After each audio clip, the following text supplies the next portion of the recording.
मैं माफ़ी चाहना इन्होंने दोस्तों तो लंबा बोलने वाले हाँ, सिर्फ एक इशू के उपर 2 मिनट अपना सुनेहा दे जान। श्री केवल कृष्ण जी।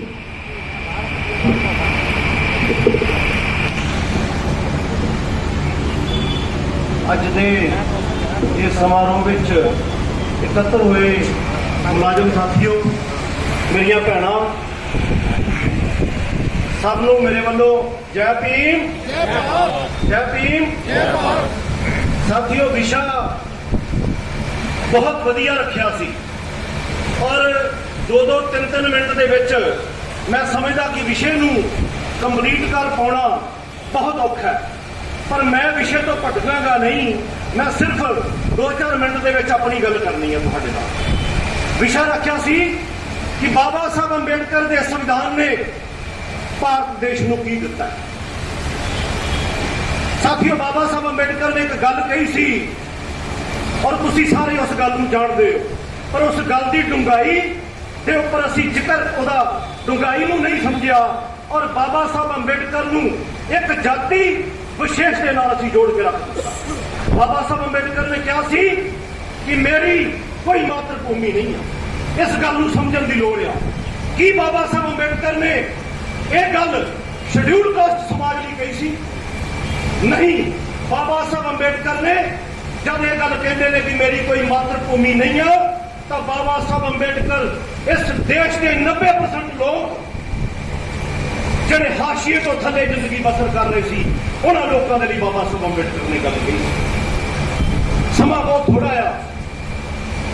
क्या साथियों, मैं तुहाडे तो पूछना कि 1930, 31 और 32 की गोलमेज कॉन्फ्रेंसां तो बाद पहला क्या भारत के घट गिनती और जिन्होंने असीं सो कॉल्ड अपर कास्ट कहने आ, क्या उन्होंने औरत नूं भारतीय संविधान दे विच कोई अधिकार सी?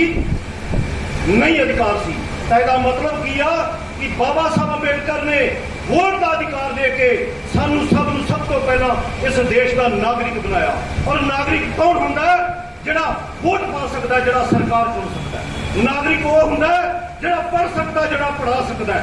नागरिक वो हुंदा जिहड़ा बिल्डिंग खरीद सकता है, जिहड़ा मकान बना सकता है। तो मैं समझदा कि 1932 दे विच बाबा साहब अंबेडकर ने इस देश के मुसलमान नूं, इस देश के ईसाई नूं, इस देश के ओबीसी नूं और इस देश के शेड्यूल कास्ट नूं भारत नां दी मातृभूमि इस देश के विच सब तो पहला बाबा साहब अंबेडकर ने दित्ती।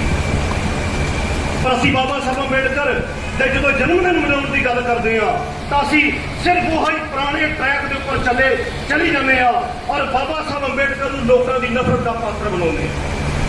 बाबा साहब कल्ले महापुरुष ने जिन्हां दा 14 अप्रैल तो लैके और पूरे साल दे विच 12 महीने बाबा साहब अंबेडकर का जन्मदिन और उन्होंने निर्माण दिवस मनाया जाता।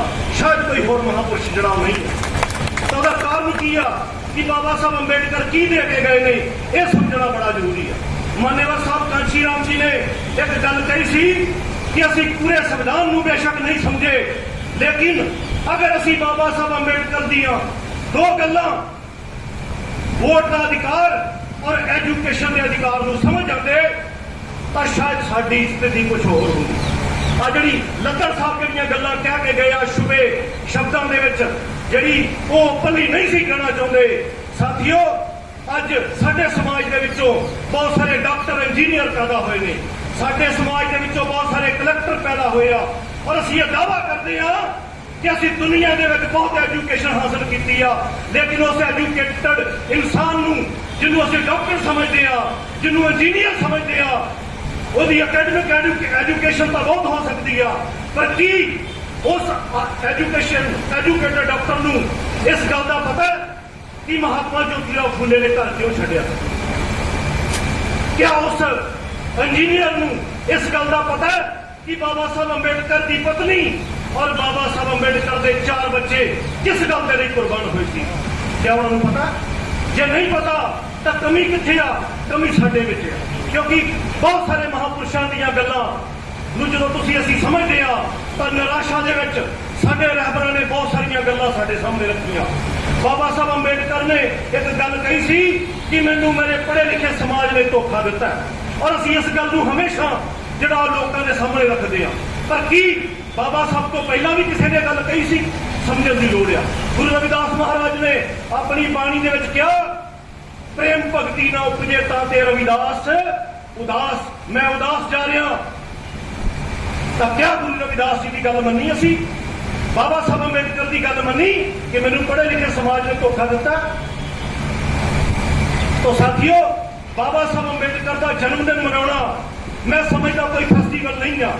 ਕਿੰਨੇ ਲੋਕ ਨੇ ਜਿਹੜੇ ਇੱਥੇ ਬੈਠੇ ਆ ਬਾਬਾ ਸਾਹਿਬ ਅੰਬੇਡਕਰ ਦੀਆਂ ਰਹਿਮਤਾਂ ਦੀ ਬਦੌਲਤ, ਲੇਕਿਨ ਇਮਾਨਦਾਰੀ ਨਾਲ ਹੱਥ ਖੜਾ ਕਰਕੇ ਦੱਸਿਓ ਕਿੰਨੇ ਲੋਕ ਨੇ ਜਿਹੜੇ ਬਾਬਾ ਸਾਹਿਬ ਅੰਬੇਡਕਰ ਦਾ ਸੁਨੇਹਾ ਗਰੀਬ ਝੁੱਗੀਆਂ ਦੇ ਵਿੱਚ ਪਹੁੰਚਾਉਣ ਦੇ ਲਈ ਰੋਜ਼ ਜਾਂਦੇ ਨੇ ਹੱਥ ਖੜਾ ਕਰਕੇ। ਇੱਕ ਇਕੱਲੇ ਰਹਿਬਰ ਮਾਨੇਵਾਲ ਕਾਂਸ਼ੀ ਰਾਮ ਨੇ ਇਸ ਦੇਸ਼ ਦੇ ਵਿੱਚ ਬਹੁਤ ਵੱਡਾ ਪਰਿਵਰਤਨ ਖੜਾ ਕਰ ਦਿੱਤਾ, ਲੇਕਿਨ ਅਸੀਂ ਲੋਕ ਬਾਬਾ ਸਾਹਿਬ ਅੰਬੇਡਕਰ ਦੇ ਨਾਂ ਤੇ ਉਤਸਵ ਪ੍ਰੇਮੀ ਬਣ ਕੇ ਬੈਠ ਗਏ। ਇਹ ਉਤਸਵ ਨਹੀਂ ਆ, ਅਸੀਂ ਆਪਣੀ ਵਿਦਿਆ ਕਹਿਣ ਦੇ ਲਈ ਇਕੱਠੇ ਹੁੰਦੇ ਆ। ਔਰ ਸਾਥੀਓ, ਸਾਡੀ ਲੜਾਈ ਕਿਸੇ ਕਮਜ਼ੋਰ ਦੇ ਨਾਲ ਨਹੀਂ ਆ, ਬਹੁਤ ਤਗੜੇ ਦੁਸ਼ਮਣ ਦੇ ਨਾਲ ਆ। ਔਰ ਸਾਥੀਓ, ਇਸ ਕਰਕੇ ਆਪਣੇ ਕਮਰ ਕੱਸੇ ਕੱਸ ਕੇ ਰੋਜ਼ ਮੈਦਾਨ ਦੇ ਵਿੱਚ ਬਾਬਾ ਸਾਹਿਬ ਅੰਬੇਡਕਰ ਮਾਨੇਵਾਲ ਸਾਹਿਬ ਦਾ ਸੰਦੇਸ਼, ਜਿਹੜਾ ਗੁਰੂ ਰਵਿਦਾਸ ਦਾ ਸੰਦੇਸ਼ ਦੇਣ ਜਾਇਆ ਕਰੋ, ਤਾਂ ਇਹ ਕੌਮ, ਤਾਂ ਇਹ ਸਮਾਜ ਜਿਹੜਾ ਅੱਗੇ ਵਧੂਗਾ।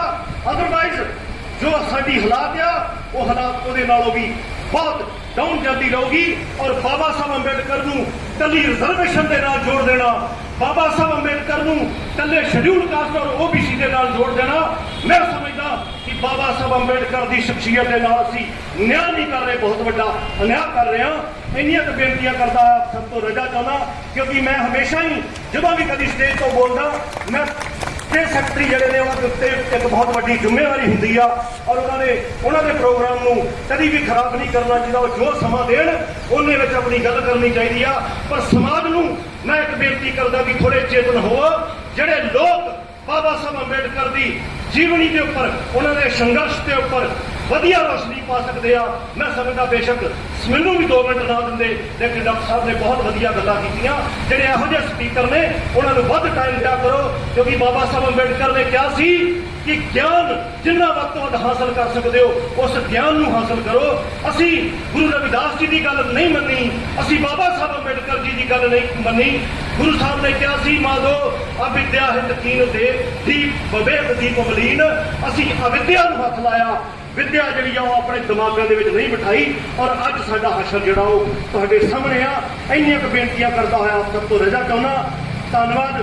ਜੈ ਭੀਮ, ਜੈ ਭਾਰਤ। ਔਰ ਸਾਥੀਓ, ਇੱਕ ਬੇਨਤੀ ਮੈਂ ਅੰਤ ਵਿੱਚ ਕਰਨਾ ਚਾਹੁੰਦਾ ਕਿ ਜਸਨ ਸਾਹਿਬ ਔਰ ਦਵਿੰਦਰ ਭਾਜੀ ਨੇ ਮੈਨੂੰ ਤੁਹਾਡੇ ਸਾਰਿਆਂ ਦਾ ਮੌਕਾ, ਦਰਸ਼ਨ ਕਰਨ ਦਾ ਮੌਕਾ ਦਿੱਤਾ। ਔਰ ਇੱਕ ਹੋਰ ਮੈਂ ਅਰਜ਼ ਕਰਨਾ ਚਾਹੁੰਦਾ ਕਿ ਮੇਰੇ ਨਾਲ ਰਿਟਾਇਰਡ ਮੇਜਰ ਸੋਮਨਾਥ ਜੀ ਉਹ ਆਏ ਨੇ, ਔਰ ਉਹ ਮਾਨੇਵਾਲ ਸਾਹਿਬ ਕਾਂਸ਼ੀ ਰਾਮ ਜੀ ਦੇ ਨਾਲ ਉਹਨਾਂ ਨੇ ਆਪਣੀ ਨੌਕਰੀ ਛੱਡ ਕੇ ਜਿਹੜਾ ਬਹੁਤ ਸਮਾਂ ਜਿਹੜਾ ਉਹਨਾਂ ਦੀ ਮੂਵਮੈਂਟ ਦੇ ਵਿੱਚ ਲਾਇਆ।